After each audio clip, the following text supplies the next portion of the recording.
শুরু হয়েছে লাইভ এনে থাক দেবেন তেলে সেভ হয়ে যাবো লাইভ হইতেছে না লাইভ না লাইভ ভিডিও তাহলে আপনাদেরকে বলতে চান এই হাত দুটা দিয়েছে কে বলে এই হাত দুটা কে দিয়েছে এই হাত দুটা যদি আল্লাহর হয় এই হাত দিয়ে আমরা ছেড়ে মারবো কি মানুষের আইনের পক্ষে না আল্লাহর আইনের পক্ষে যারা যারা আল্লাহর আইনের পক্ষে ছেড়ে মারবেন হাত উঠা আল্লাহকে দেখা ময়মনসিংহ বিভাগীয় সমাবেশে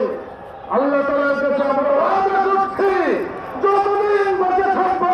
আল্লাহর আইনের সাথেই আমরা থাকবো ইনশাআল্লাহ। আপনারা আমি আপনাদেরকে কয়েকটা প্রশ্ন করতে চাই আমি থামেন স্লোগান এখানে দরকার বেশি নাই স্লোগান দিবেন গ্রামে গঞ্জে মানুষের কানে দিবেন যে আল্লাহর আইন চালু করতে হবে ওখানে দিবেন এখানে একটু খান বলেন তো আমাদের আল্লাহ এক কিনা বলেন আল্লাহ এক যদি বলেন আল্লাহ এক আমাদের নবী আমাদের কিতাব আমাদের কিতাব আমাদের নামাজ আমাদের রোজা আমাদের যাকাত আমাদের হজ মুসলমানদের সব ইবাদত এক কথা ঠিক কিনা তো সবই যদি এক হয় বাংলাদেশের মুসলমান হবে এক ইনশাআল্লাহ। আমরা আজকে ঘোষণা করছি আমরা একদলীয় ইসলামপন্থী এবং যারা দেশের কল্যাণ চান দেশপ্রেমিক জনশক্তি দেশপ্রেমিক দল যারা আছেন যারা ইসলামকে পছন্দ করে আমরা এই ৮ দল তৈরি করেছি ৮ দল ইসলামী আইনের পক্ষে কথা ঠিক রাখবো বাইরে যারা আছে ওরা তো মুসলমান কি বলে মুসলমান না সবাই যারা মুসলমান অনুযায়ী নাম রাখা হয়েছে বাংলাদেশে 18 কোটি মানুষের মধ্য থেকে 90 জন মানুষ মুসলমান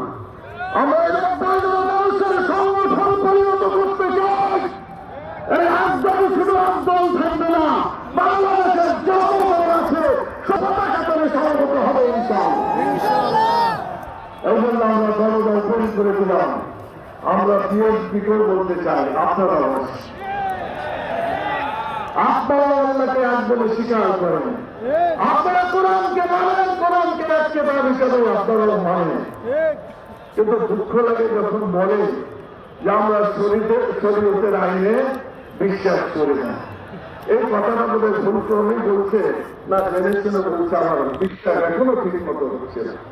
কারণ এই দলের একবার কথা হয়েছিল সংবিধানে যোগ করা হয়েছে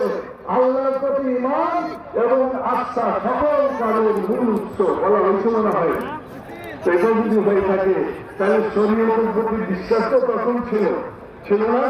তাহলে এখনো থাকার কথা ভুল করে বলে ফেলেছেন আমি মনে করতে চাই যত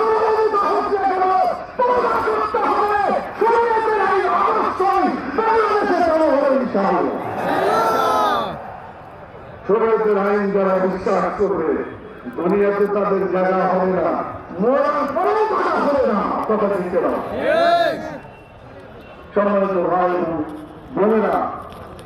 বলছে অসংখ্য লোক মাইকের শব্দ তাদের কাছে যাচ্ছে না প্রচুর মাইক পাবে আমি যে কথা বলতে চাই সেটা হল আমরা চেয়েছি